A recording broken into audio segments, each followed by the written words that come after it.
Welcome students. आजच्या या last लेक्चरमध्ये आज आपण स्केलर आणि व्हेक्टरचे जे उरलेले प्रॉब्लेम्स आहेत ते आपण पूर्णपणे कंप्लीट करून घेणार आहोत. यामध्ये जो प्रॉब्लेम होता, प्रॉब्लेम नंबर फर्स्ट हा एक्सरसाइज 2 मध्ये डाऊटला होता. ऑब्वियसली एक्सरसाइज 2 मध्ये बरेच विद्यार्थ्यांचे डाऊट जे होते ते कमी आले. प्रॉब्लेम आहे a force vector applied on a mass is represented as. बघा, फोर्स वेक्टर हा रिप्रेझेंट केलेला आहे आणि तो फोर्स वेक्टर आहे 6i cap plus 8j cap plus 10k cap newton मध्ये. And the mass accelerate with 1 metre per second square. आणि विचारलं what will be the mass of the body. जर याला सॉल्व्ह करायला घेतलं ना तर या ठिकाणी आपल्याला फोर्स दिलाय F is equal to 6i cap minus 8j cap plus 10k cap. कशामध्ये फोर्स असतो? न्यूटन मध्ये. ओके. त्यानंतर पुढं ऑब्वियसली फोर्स ही वेक्टर क्वांटिटी येणार आहे. ॲक्सेलरेशन दिलेलं आहे. ॲक्सेलरेशन आहे 1 मीटर पर सेकंड स्क्वेअर. आणि विचारलं मास ऑफ द बॉडी किती असेल. मास कशामध्ये असेल? kg मध्ये. मग हे कसं घेणार तर बघूया. फोर्सचा फॉर्म्युला काय असतो? F is equal to mass multiply by acceleration. मग जर आपल्याला मास विचारलं ना तर काय असणार आहे? Force upon acceleration. मग फोर्स जो आहे तो टाकून देऊ. 6i cap minus 8j cap plus 10k cap divided by acceleration किती आहे? 1. म्हणजे या ठिकाणी मास जे भेटतं ते असेल 6i cap minus 8j cap plus 10k cap. If we take a magnitude of this mass, magnitude असणार आहे under root 6 square plus 8 square plus 10 square. आणि याचं जे आन्सर असेल ते आन्सर येऊन जातं 10√2 कशामध्ये? kg मध्ये. या ठिकाणी आपला जो ऑप्शन असेल तो ऑप्शन येऊन जातो option first one is correct. सोपा होता. ओके. आता असेच काही डाऊट्स होते ज्याच्यामध्ये प्रॉब्लेम नंबर 4 हा डाऊटला होता. प्रॉब्लेम नंबर 4 घेतो. For a body angular velocity omega दिलता, i cap minus 2j cap plus 3k cap and radius vector r is equal to i cap plus j cap plus k cap. Then its velocity is. Velocity तुम्हाला विचारली. मग velocity विचारली असेल तर velocity omega आणि r मधलं relation काय असतं तर ते रिलेशन असतं v is equal to r multiply by omega.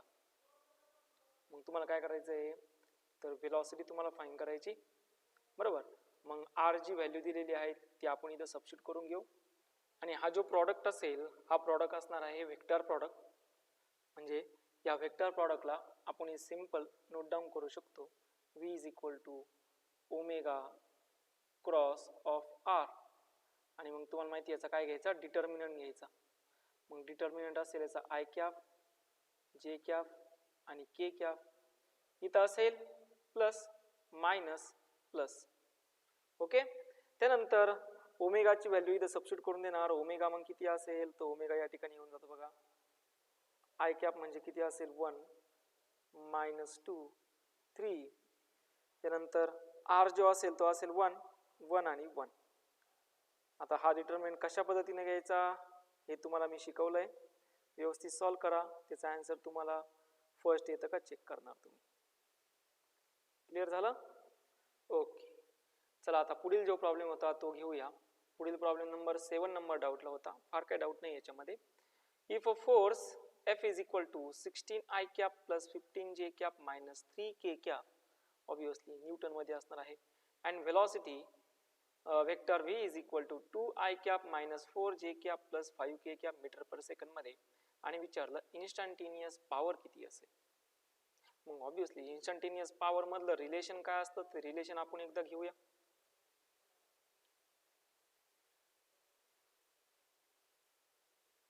So power, force आणि वेलोसिटी मधलं जे रिलेशन असतं ते या पद्धतीने आपण नोट डाऊन करू शकतो.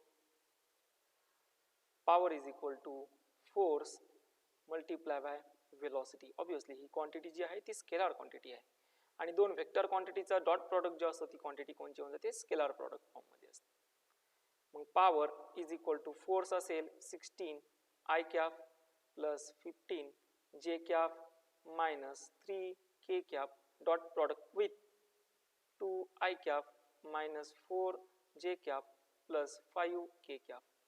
आता या दोन्हींचा तुम्ही डॉट प्रॉडक्ट घ्या. डॉट प्रॉडक्ट घेतल्यानंतर तुमच्याला आन्सर जे असेल ते तुम्ही मला सांगणार आणि याचा आन्सर साधारण आन्सर बी येतं का चेक करा सर्वांनी. जमेल? ठीक आहे. हे तीन एक प्रॉब्लेम डाऊटला होते, याच्या व्यतिरिक्त कुठेही डाऊट नव्हता. आता आपण जो एक्सरसाइज 3 आहे ते एक्सरसाइज 3 कडे जाणार आहोत. एक्सरसाइज 3 आपण आता सोल्युशनला घेऊया. याच्यामध्ये पहिला प्रॉब्लेम जो होता तो पहिला प्रॉब्लेम असतोय बघा, व्यवस्थित लक्ष द्या. इथं two vectors vector A and vector B are such that vector A plus vector B is equal to C. आता मी परत एकदा सांगतो, एक्सरसाइज 3 मी अशा पद्धतीने घेणार आहे. याच्यातले सर्व जे काही ऑड प्रॉब्लेम्स आहेत ते ऑड प्रॉब्लेम्स मी घेतो. इवन प्रॉब्लेम्स हे तुमच्यासाठी मी होमवर्कला देतो, तुम्ही त्याचे फोटोग्राफ्स मला सॉल्व्ह करून पाठवत चला. एक्सरसाइज 3 मध्ये सगळे इवन प्रॉब्लेम्स, म्हणजे इवन कोणचा, 2 नंबर तुम्ही सॉल्व्ह करणार, 4 नंबर तुम्ही सॉल्व्ह करणार, 1 नंबर मी सॉल्व्ह करणार आणि 3 नंबर मी सॉल्व्ह करणार, अशा पद्धतीने प्रॉब्लेम्स आपण घेणार आहोत. चला घेऊया. दोन वेक्टर्स होते ए आणि B such that A plus B is equal to C आणि पुढे दिलं तर A square plus B square is equal to C square. Which of the following statement is correct. आणि तुम्हाला विचारलं which of the following statement is correct. Statement दिलंय option A vector A is parallel to vector B, vector A is anti parallel to vector B, vector A is perpendicular to vector B and A B are equal in magnitude. A B कसे सांगितले, equal in magnitude. चला मग आता याला solve करू. या ठिकाणी त्यांनी गिवन जे इक्वेशन दिलं ते गिवन इक्वेशन होतं की गिवन इथं नोट डाऊन करून घेतो. Vector A plus vector B is equal to vector C हे गिवन इक्वेशन होतं. आणि पुढे त्यांनी असं सांगितलं की A square plus B square हेही गिवन होतं. Very good. A square plus B square is equal to C square. मग मॅग्निट्यूड ऑफ सी किती असते, तर मॅग्निट्यूड ऑफ सी असेल A square plus B square plus 2ab cos theta. याला जर squaring केलं तर येऊन जाणार आहे C square A square plus B square plus 2ab multiply by cos theta. आता या ठिकाणी जे आपलं इक्वेशन सेकंड आहे ते इक्वेशन आपण सबस्टिट्यूट करून देऊया. ते असेल A square plus B square is equal to A square plus B square plus 2ab multiply by cos theta. आता obviously A square B square जर इकडे आला तर ते किती होऊन जाणार आहे, 0 इज इक्वल टू असेल 2ab multiply by cos theta. याला जर 0 ने डिवाइड केलं तर कशाला, 2ab इकडे डिवाइड केला 0 ला, so cos theta is equal to किती असेल, 0 असेल. म्हणजे थीटा इज इक्वल टू किती आला, cos inverse of 0. Cos inverse of 0 तुम्हाला माहिती आहे किती डिग्रीला असतो, कॉसची व्हॅल्यू 0 π/2 ला. म्हणजे दोन वेक्टर होते. हा जर वेक्टर ए असेल, हा जर वेक्टर बी असेल, त्यांचा येणारा रिझल्टंट या ठिकाणी सी जर असेल, this is vector A, this is vector B, then we simply say that vector A and B both are perpendicular. That means our option is option C. A is perpendicular to vector B. सोपं होता. Very good. हे तुम्ही note down करू शकता fast मध्ये. चलायचं पुढील प्रॉब्लेमला. चला आता पुढील प्रॉब्लेम घेऊया. Problem number 3. मी अगोदरच सांगितलं याच्यातले सर्व ऑड प्रॉब्लेम्स मी घेतो, इवन प्रॉब्लेम्स तुमच्यासाठी. ठीक आहे. चला मग प्रॉब्लेम नंबर 3 घेऊया. If vector A is equal to 3i cap plus 4j cap and vector B is equal to 6i cap plus 8j cap. पुढे विचारलं and A and B are the magnitude of vector A and vector B respectively. Obviously त्यांनी दोन vector दिले, ए आणि बी. काय सांगितलं, magnitude सांगितली of vector A आणि वेक्टर बी ची. Then which of the following is not true. मग खालीलपैकी जे दिलेले इक्वेशन्स आहेत ते नॉट ट्रू कोणचं असेल. मग काय करायचं, तर हे दोन्ही जे वेक्टर आहेत A cross B, A upon B, A dot B आणि none of this. I think या टाईपचा प्रॉब्लेम मी घेतलाय. हो, मला आठवतोय चांगल्या पद्धतीने या टाईपचा मी प्रॉब्लेम घेतलाय. तर याला कसं सोडवायचं? रिव्हर्स मेथडनी सोडवायचं. रिव्हर्स मेथड म्हणजे काय वापरायचं? तर तुम्हाला वेक्टर ए गिवन आहे, तो आहे 3i cap plus 4j cap. त्यानंतर वेक्टर बी तुम्हाला गिवन आहे 6i cap plus 8j cap. चला पहिला ऑप्शन चेक करा, ए क्रॉस बी. या दोन्हींचा काय घेणार? Cross product. जर 0 आला तर तुमचा ऑप्शन ट्रू आहे, 0 नाही आला तर तुमचा ऑप्शन नॉट ट्रू असेल. त्यानंतर ए अपॉन बी म्हणजे दोघांची काय घेणार? मॅग्निट्यूड. सेकंड ऑप्शन काय असेल? ए अपॉन बी म्हणजे मॅग्निट्यूड घ्यायची 3 स्क्वेअर प्लस 4 स्क्वेअर अपॉन इथं असणार आहे, नंतर याचा स्क्वेअर रूट पण असेल. त्यानंतर इथं मॅग्निट्यूड असणार आहे square root 6 square plus 8 square. Okay.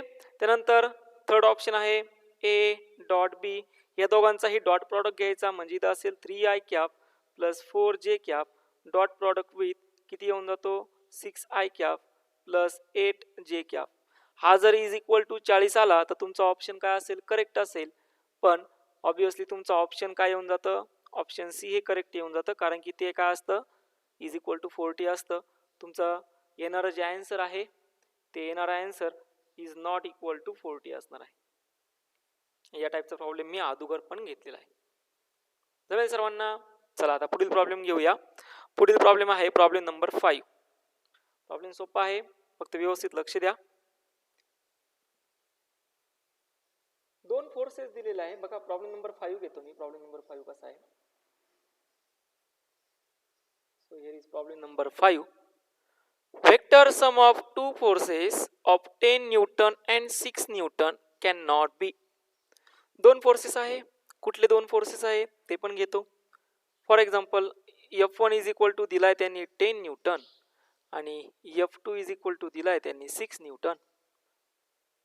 आता हे दोन्ही फोर्सेस असेल तर यांचा एक रिझल्टंट असणार आहे आर मिनिमम आणि एक रिझल्टंट असणार आहे आर मॅक्झिमम. मग आर मिनिमम किती असेल? F1 मायनस F2 आणि आर मॅक्झिमम किती असणार आहे? F1 plus F2. आणि ह्या दोघांच्या मध्ये एक रिझल्टंट असेल आणि तो रिझल्टंट आपल्याला आपल्या ऑप्शन मध्ये चेक करायचा आहे. म्हणजे आपला जो रिझल्टंट असेल तो असेल R minimum is greater than R is greater than R maximum. बरोबर. मग या ठिकाणी आपण आर मिनिममची व्हॅल्यू सिंपल सबस्टिट्यूट करून देणार. आर मिनिमम किती असेल? तो येऊन जाणार आहे F1 मायनस मायनस F2. इथं असेल रिझल्टंट, इथं असणार आहे F1 प्लस F2. व्हॅल्यू जर सबस्टिट्यूट करून दिला इथं असणार आहे 10 मायनस 6. इथं असेल तुमचा रिझल्टंट आणि या ठिकाणी असणार आहे 10 प्लस 6. 10 मायनस 6 म्हणजे असेल 4. मग तुमचा रिझल्टंट हा 4 असू शकतो किंवा 4 पेक्षा तो ग्रेटर असेल बट इट लेस दॅन 60 असणार आहे. मग ऑप्शन मध्ये चेक करायचं, व्हॅल्यू जी आहे ती इज इक्वल टू 4 पाहिजे आणि अंडर दी 16 पाहिजे. चेक करू. बघा 4 ओके येऊ शकतो, ऑप्शन करेक्ट आहे. 8 न्यूटन हाही रिझल्टंट येऊ शकतो, ऑप्शन करेक्ट आहे. 12 न्यूटन हाही रिझल्टंट येऊ शकतो, ऑप्शन करेक्ट आहे. मग 4 न्यूटन, 8 न्यूटन, 12 न्यूटन या आपले तिन्ही रिझल्टंट भेटतात, पण 2 न्यूटन ही कधीही रिझल्टंटची व्हॅल्यू राहणार नाही. म्हणून आपला ऑप्शन जो असतो तो option D. So option D is correct. Clear झालं सर्वांना? चला आता पुढील प्रॉब्लेम घेऊया. चला मग आता पुढील प्रॉब्लेम घेऊया. प्रॉब्लेम नंबर आहे प्रॉब्लेम नंबर 7. हा डाऊटला होता तो बघू. At what angle must be two forces x plus y and x minus y acts so that the resultant may be root of x square plus y square. Option दिलेले तुमच्या समोर. बघा त्यांनी काय सांगितलं, अँगल किती असेल त्याच्यामध्ये दोन वेक्टर्स दिलेत. त्याला म्हणतो मी एक वेक्टर असणार आहे वेक्टर ए म्हणतो, तो दिलाय x प्लस वाय. त्यानंतर पुढील वेक्टर दिलाय वेक्टर बी आहे x मायनस वाय आणि या ए आणि बी चा जो रिझल्टंट आहे तो रिझल्टंटही त्यांनी दिलाय तो असेल X square plus Y square. Obviously दोन वेक्टरमधील रिझल्टंट कसा फाइंड करतो? Under root A square plus B square plus 2ab cos theta. Value substitute करून देऊ सिंपल फक्त. मग रिझल्टंटची व्हॅल्यू किती असेल? Under root X square plus Y square is equal to under root A value substitute करून देऊया, ती असेल X plus Y square. B value substitute करून देऊया, ती असेल X minus Y square plus 2 multiply by x plus Y multiply by असणार आहे एक्स मायनस वाय इंटू किती असेल? Cos theta. क्लिअर झालं सर्वांना? चला आता पुढे काय करणार? Take squaring on both side. जर दोन्ही साइडची स्क्वेअरिंग केली तर इथं असेल X square plus Y square is equal to इथं असणार आहे X plus Y bracket square plus X minus Y bracket square plus 2 multiply by हे झालं A plus B into A minus B. हा फॉर्म्युला तुम्हाला माहिती असेल, A plus B into A minus B. याचं सोल्युशन असतं A square minus B square. मग या ठिकाणी आपल्याला दिलेल्या प्रॉब्लेममध्ये एक्स प्लस वाय आहे म्हणून इथं असणार आहे X square minus Y square multiply by cos theta. आता हे झालंय ए प्लस बी ब्रॅकेट स्क्वेअर आणि हे झालंय ए मायनस बी ब्रॅकेट स्क्वेअर. आणि you very well non about the solution of a plus b bracket square is a square plus b square plus 2ab and a minus b bracket square is a square plus b square minus 2ab. हे solutions तुम्हाला चांगल्या पद्धतीने माहिती आहे. पुढे असेल x square plus y square. याचं solutions आपण नोट डाऊन करू शकतो. ते असेल x square plus y square plus 2xy. इथं असणार आहे x square plus y square minus 2xy. पुढे असेल 2 multiply by X square minus Y square multiply by cos theta plus 2xy and minus 2xy get cancel. X square हे आलं 2 times X square. Y square हे सुद्धा येऊन जाणार आहे 2 times Y square. या ठिकाणी 2 टाइम्स किती असणार आहे? Y square. पुढे असेल 2 multiply by X square minus Y square multiply by cos theta. आणि या ठिकाणी जर आपण आलो तर इथं असेल X square plus Y square. Okay. मग आता पुढे याला कसं सॉल्व करणार? तर इथला हा 2x इकडे आल्यावर काय होऊन जाणार आहे? Minus X square. इथला 2y इकडे आल्यावर काय होऊन जाणार? Minus Y square is equal to असेल 2 multiply by X square minus Y square multiply by असेल कॉस थीटा. या ठिकाणी आपण मायनस साइन जर कॉमन घेतला तर मध्ये राहणार आहे X square plus Y square is equal to 2 multiply by X square minus Y square multiply by किती असेल? Cos theta. थोडंसं क्लिअर करून देतो.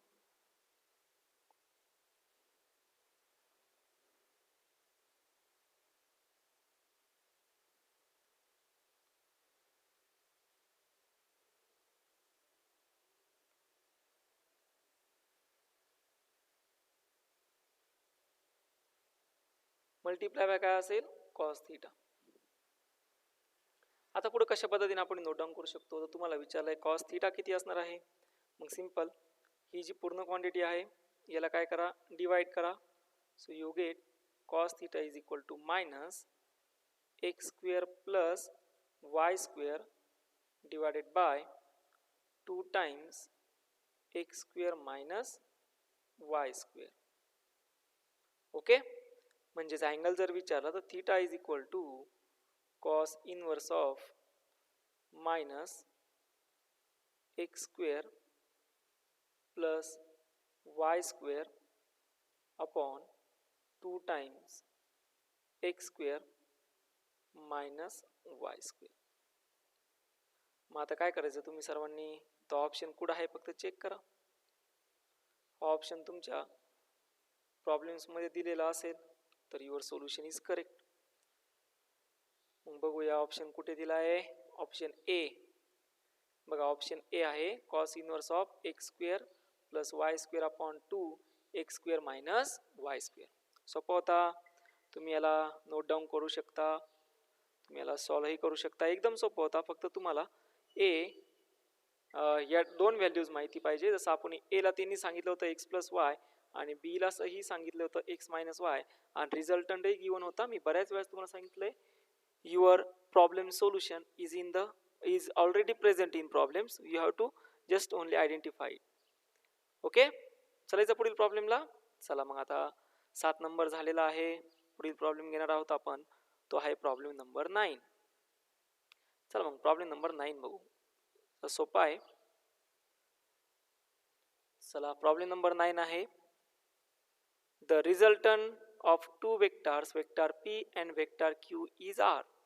दोन रिझल्टंट असणारे दोन वेक्टरचा वेक्टर पी आणि वेक्टर क्यू हा आर असेल. पुढे त्यांनी सांगितलं if Q is double, Q ची व्हॅल्यू ही डबल केली, then new resultant vector is perpendicular to P and then magnitude of R is. I think या टाईपचा प्रॉब्लेम मी घेतलाय. नसेल घेतला सॉल्व्ह करून देऊ. चलो फिर. दोन वेक्टर्स असतील. मग हा एक वेक्टर असेल आपला, हा वेक्टर पी असणार आहे.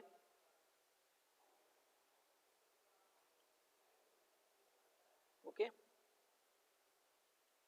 सो हा असेल वेक्टर पी. थोड्याला डार्क घेतो समजेल आपल्याला. हा असेल वेक्टर पी. ठीक आहे. त्यानंतर दुसरा वेक्टर असणार आहे, पुढील वेक्टर आहे वेक्टर क्यू. हा वेक्टर असेल वेक्टर क्यू.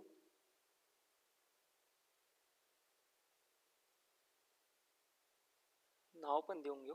हा वेक्टर पी, हा वेक्टर क्यू आणि यांचा रिझल्टंट असेल हा रिझल्टंट आर. हा इथं असेल त्याचा रिझल्ट.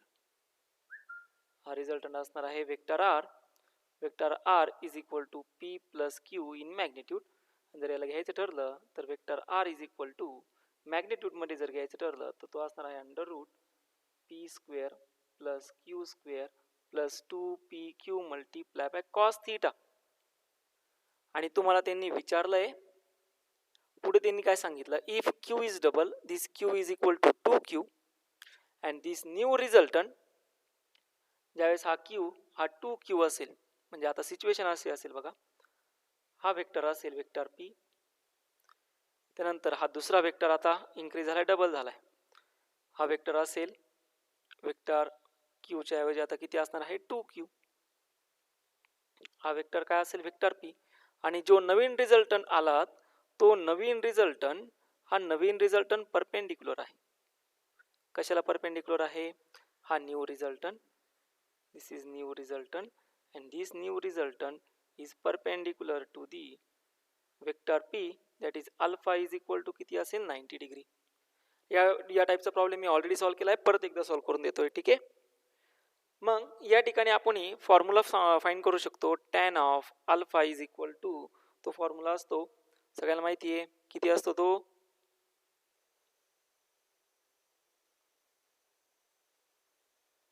बी साइन थीटा, किंवा याला आपण असं पण म्हणू शकतो tan of alpha is equal to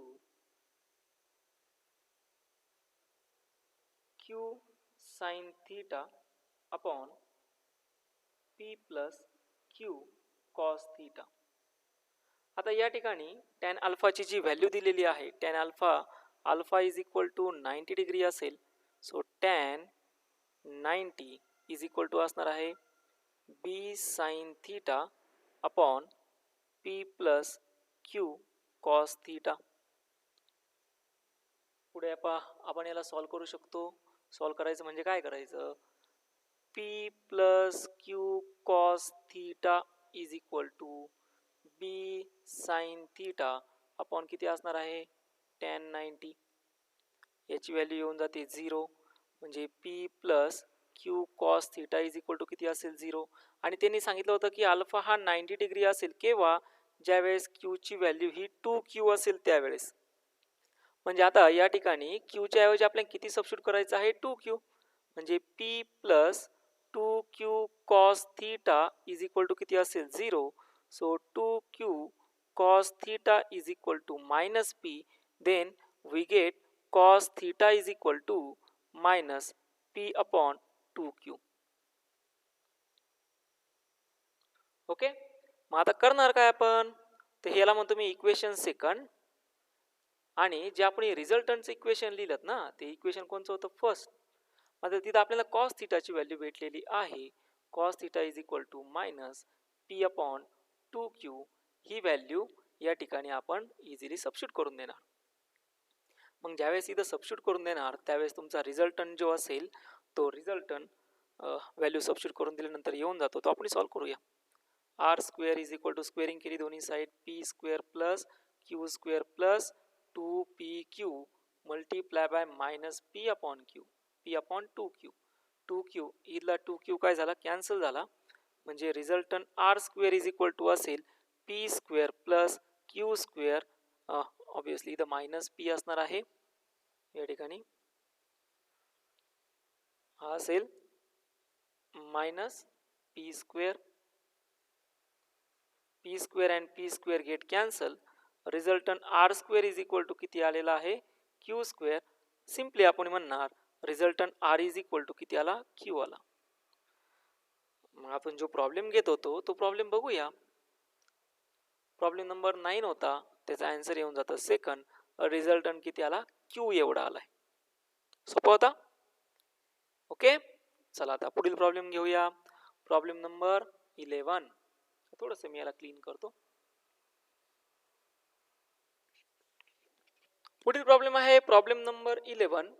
vector A plus या ठिकाणी if vector A plus vector B is equal to C and vector A plus vector B is equal to C. या ठिकाणी वेक्टर सांगितलं नाही, या ठिकाणी जे दिलं ते मॅग्नेट्यूड मध्ये दिलं आणि विचारलं अँगल बिटवीन ए अँड बी. मग आता हे कसं सॉल्व्ह करणार बघा, रिझल्टंट दिलाय त्याने, resultant C. Resultant C is equal to त्यांनी आपण सिंपल लिहू शकतो. रिझल्टंट मॅग्नेट्यूड मध्ये रिझल्टंट सी आपण असं लिहिणार under root A square plus B square plus 2AB multiply by cos theta. and if you take squaring on both sides, c square is equal to a square plus b square plus 2ab multiply by cos theta. Equation काय आलं, first. Given equation आहे, given equation vector C ने घेत magnitude मध्येच घेतो. c is equal to आहे a plus बी. याला मी magnitude मध्येच ठेवतो. आणि जर याची मी स्क्वेअरिंग केली तर ती याची स्क्वेअरिंग जर केली तर ती येऊन जाते C square is equal to A plus B bracket square. याला आपण असं पण लिहू शकतो C square is equal to A square plus B square plus 2AB. Equation काय आलं, सेकंड. आता फर्स्ट आणि सेकंड इक्वेशन त्याच्यामधून मी दोन्ही काय करतो, सबस्ट्रॅक्ट करतो. म्हणजे इथं असेल सी स्क्वेअर, इथं असणार आहे A square B square plus 2AB cos theta. त्यानंतर जी सी ची व्हॅल्यू आलेली आहे सेकंड इक्वेशन मध्ये ती मी इथं सबस्टिट्यूट करून देतो. ती असेल A square plus B square plus 2AB is equal to असेल A square plus B square plus 2AB cos theta. A square B square इथला A square B square cancel झाला. म्हणजे 2AB इज इक्वल टू किती राहिलं, 2AB cos theta. 2AB ना 2AB ला divide केलं, 1 is equal to किती आला, कॉस थिटा. सो सिम्पली म्हणणार theta is equal to cos inverse of 1. मग किती डिग्रीला कॉसची व्हॅल्यू ही 1 भेटते, तो जो डिग्री असतो 0 डिग्रीला कॉसची व्हॅल्यू किती भेटते, 1 भेटते. मग असा ऑप्शन आपल्या 11 मध्ये कोणता आहे, तर आपण गेलो तर आपला असा ऑप्शन 11 मध्ये येतो first. So option is first one is correct. सोपं होता. चला पुढील प्रॉब्लेम घेऊया. प्रॉब्लेम नंबर आहे 13. चलो, so problem number 13 is, now problem 13 is, if A cross B is equal to 0 and B cross C is equal to 0, then angle between A and C may be. बघा त्यांनी सांगितलंय A cross B 0 सांगितला, B cross C 0 सांगितला आणि angle विचारला A आणि C मधला. जर व्यवस्थित ऑब्झर्व केलं तर इथं किती वेक्टर्स आहेत, तर इथं 3 वेक्टर्स आहे, वेक्टर A, वेक्टर B आणि वेक्टर C. सगळ्यात सुरुवातीला त्यांनी असं सांगितलं की vector A cross B are equal to 0. म्हणजे आपण सिंपल म्हणणार की हा वेक्टर A असेल, त्यानंतर हा वेक्टर B असणार आहे आणि दोघांमध्ये अँगल किती आहे 0. थीटा इज इक्वल टू किती असेल 0. जर थीटा इज इक्वल टू 0 असेल तरच याचा क्रॉस प्रॉडक्ट 0 येऊन जातो. कसं काय बघा, A cross B is equal to असतं A B साइन थीटा आणि या ठिकाणी जर थीटा 0 सबस्टिट्यूट केला, थीटा जर 0 सबस्टिट्यूट केला तरच A क्रॉस B काय असतो 0 असतो. म्हणजे हा जर वेक्टर A असेल, हा जर वेक्टर B असेल तर ह्या दोघांमधला अँगल किती आहे 0. दोन्ही कसे चालले पॅरलल. आणि पुढे त्यांनी सांगितलं की B क्रॉस C सुद्धा 0 आहे, मग हा वेक्टर C असेल ना. आणि त्यांनी सरळ सरळ सांगितलं की vector B cross C is also 0, that is vector B cross C is equal to BC multiply by sine theta. इथेही थीटाची व्हॅल्यू किती असेल 0. सो आता ह्या डायग्राम वरून तुम्हाला एकदम इझिली सांगता येतं की A cross B 0, B cross C 0, म्हणजे या तिन्ही याच्यामध्ये जो अँगल असेल तो अँगल किती असणार आहे 0. म्हणून 13 चा ऑप्शन किती येतो फर्स्ट. सोपा होता नक्की. चला पुढील प्रॉब्लेम घेऊया. सो पुढील प्रॉब्लेम आहे प्रॉब्लेम नंबर 14 तुम्हाला सॉल्व्ह करायचा आता. सो प्रॉब्लेम नंबर 15 घेतो मी आणि मला तरी असं वाटतं हा प्रॉब्लेम मी सोडून दिलाय, नसेल दिला काय हरकत नाही, मी परत एकदा सॉल्व्ह करून देतो. सो प्रॉब्लेम नंबर आता 15 बघूया. The resultant of vector A and vector B is R1. Vector A आणि वेक्टर B मधला रिझल्टंट जो आहे तो आहे R1. On reversing the vector B, ठीक आहे, वेक्टर B रिव्हर्सिंग केला, द रिझल्टंट बिकम्स R2 आणि विचारलं the value of R1 plus R1 square plus R2 square is. त्यांनी सरळ सांगितलं की जे दोन वेक्टर्स आहे वेक्टर A आणि वेक्टर B या दोघांमधला रिझल्टंट R1 आहे. मग याला कसं घेणार बघा, हा असेल वेक्टर A, त्यानंतर हा दुसरा असणार आहे ऑब्वियसली वेक्टर B आणि या दोघांमधला जो रिझल्टंट असेल तो रिझल्टंट असणार आहे या ठिकाणी, तो रिझल्टंट असेल R1. मग तुम्ही R1 कसं लिहिणार ना, R1 is equal to under root magnitude मध्ये घेतो आपण A square plus B square plus 2AB cos theta, equation first. पुढे त्यांनी असं मेन्शन केलं की वेक्टर A आणि जो वेक्टर B होता त्याची डायरेक्शन रिव्हर्स केली, याची डायरेक्शन जी आहे ती डायरेक्शन रिव्हर्स केली अशा पद्धतीने. आणि जो रिझल्टंट असेल तो रिझल्टंट किती असणार आहे तर मी तुम्हाला सांगितलं आहे याचा रिझल्टंट कसा फाइंड करणार. हा पुढे कंटिन्यू करायचा, हा असेल वेक्टर A, त्यानंतर हा असेल वेक्टर B. आता हा पुढे फक्त कंटिन्यू करणार आहोत तिथं.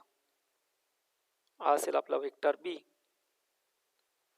जस्ट मी पुढे फक्त काय केला कंटिन्यू केला आणि याचा जो रिझल्टंट असेल तो रिझल्टंट असणार आहे या ठिकाणी, हा असेल याचा रिझल्टंट. मला सिंपल नोट डाऊन करणार वेक्टर A हा असेल मायनस वेक्टर B आणि इथं असणार आहे याचा रिझल्टंट R2. म्हणजे हा जो R2 येऊन जातो तो मॅग्निट्यूड मध्ये आपण असं लिहिणार A square plus B square minus 2AB cos theta. हे झालं इक्वेशन सेकंड. आणि प्रॉब्लेम मध्ये त्यांनी विचारलं व्हॅल्यू विचारली, कशाची व्हॅल्यू विचारली तर व्हॅल्यू आहे R1 square plus R2 square, याची व्हॅल्यू किती असेल. मग याची व्हॅल्यू कशी फाइंड करणार, सोपं आहे बघा, R1 square plus R2 square म्हणजे इक्वेशन 1चा स्क्वेअर करा, तो असेल A square plus B square plus 2ab cos theta. त्यानंतर पुढे ॲडिशन आहे, इक्वेशन सेकंडचा स्क्वेअर करणार, A square plus B square minus 2ab cos theta. मग इथं मायनस 2ab आणि प्लस 2ab कॅन्सल झाला. इथं ए square 2 times A square B square 2 times B square. So इथं सिंपल आपण असं म्हणणार की जो रिझल्टंट होता, ज्यांनी विचारलं जे होतं, R1 square plus R2 square 2 times असेल A square plus B square, 2 times A square plus B square. असा ऑप्शन जो असेल, option number C, this is your answer.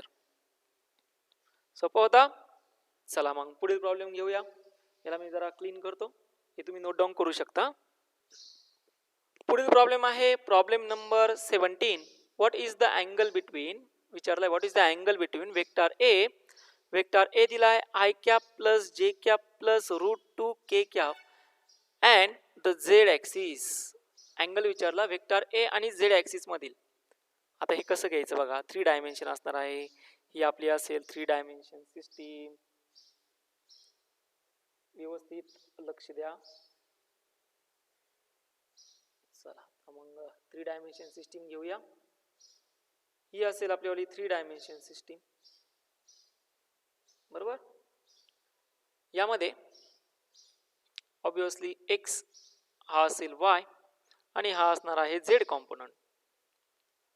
त्यानंतर वेक्टर ए जो होता ना, तो वेक्टर ए, हा वेक्टर ए त्यांनी दिलेला आहे, तो आहे I cap plus J cap plus √2 K cap. I am calling this is equation first. आणि विचारलं अलॉंग झेड ॲक्सिस. आता एक्स ॲक्सिस जर म्हणलं ना, हा एक्स ॲक्सिस जर असेल तर इकडं असतो आय कॅप. हा जर वाय ॲक्सिस असेल तर इकडं असणार आहे जे कॅप.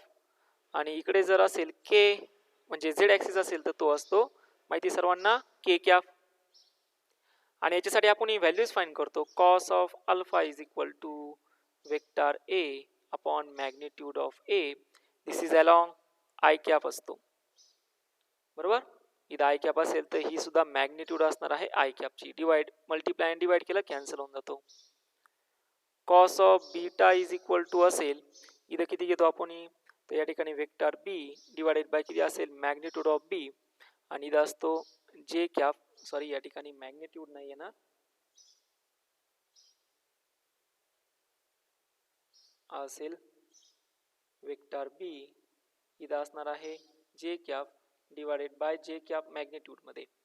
आणि लास्टला असेल cos of gamma is equal to vector C divided by magnitude of C is equal to असेल K cap upon is equal to नाही सॉरी तर मल्टिप्लाय असणार आहे मॅग्निट्यूड ऑफ के.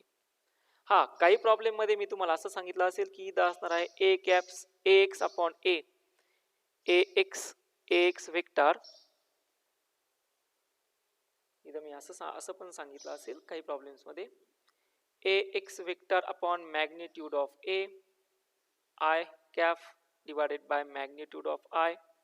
याला मी असंही घेतलं असेल A Y vector upon magnitude of A. इथं असणार आहे J cap divided by magnitude of J. आणि इथं मी घेतलं असेल A Z upon magnitude of A. इथं असणार आहे K cap divided by magnitude of K. आता हे मी A X A Y A Z का घेतले असतील बरं, जर वेक्टर ए जर घेतला तर तो असेल A X I cap A Y J cap आणि ए झेड के कॅप, या पद्धतीने. मग याच्यावरून मी फाइंड करणार cos of alpha, cos of beta, cos of gamma. Clear होतंय सर्वांना. मग चला आता आपण आपल्याला विचारलं काय, अल्फा विचारला का, बीटा विचारला का, नाही तर आपल्याला अलॉंग द झेड ॲक्सिस विचारलंय, अलॉंग द झेड ॲक्सिस. मग अलॉंग द झेड ॲक्सिस कसं घेणार, चला मग आता तेच तर आपल्याला बघायचं. मग अलॉंग द झेड ॲक्सिस म्हणजे cos of gamma, alpha beta X असतो, बीटा वाय असतो, गॅमा झेड असतो. तो येऊन जाणार आहे vector A along Z axis म्हणजे K cap divided by magnitude of A into magnitude of काय असेल के कॅफ. बरोबर. मग व्हॅल्यू टाकून देऊ. वेक्टर ए किती आहे I cap plus J cap plus √2 K cap divided by magnitude of A. Magnitude of A कशी घेणार 1 + 1 + √2 चा स्क्वेअर. ऑब्विसली इथं असणार आहे 1 स्क्वेअर, इथं असेल 1 स्क्वेअर.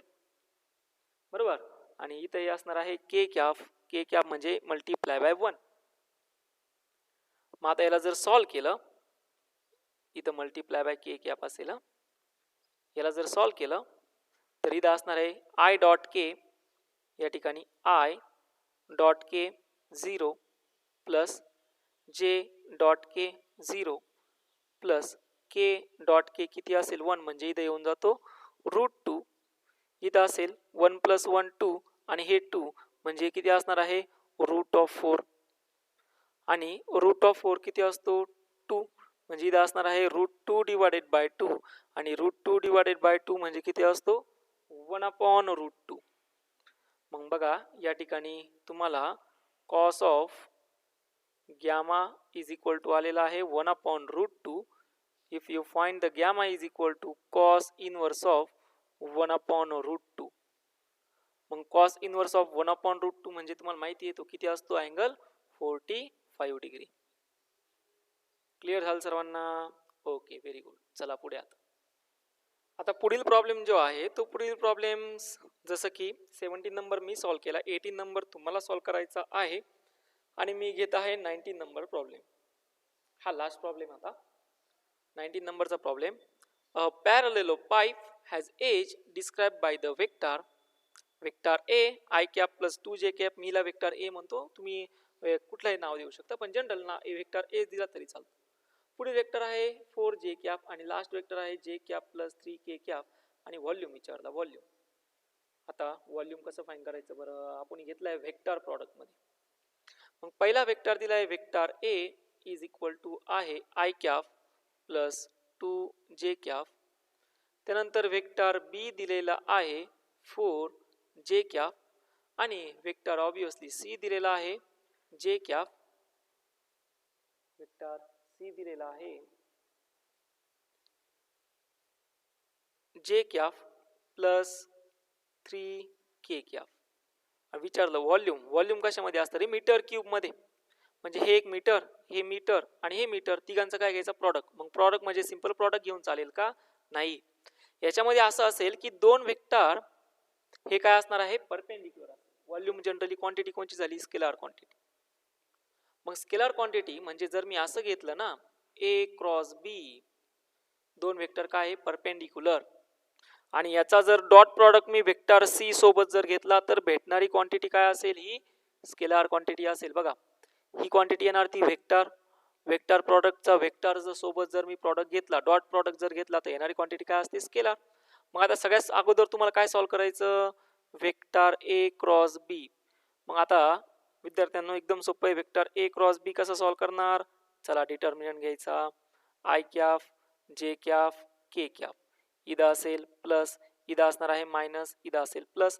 व्हॅल्यू टाकून देणार इथं 1 2 आणि के किती आहे 0 म्हणजे 1 2 0.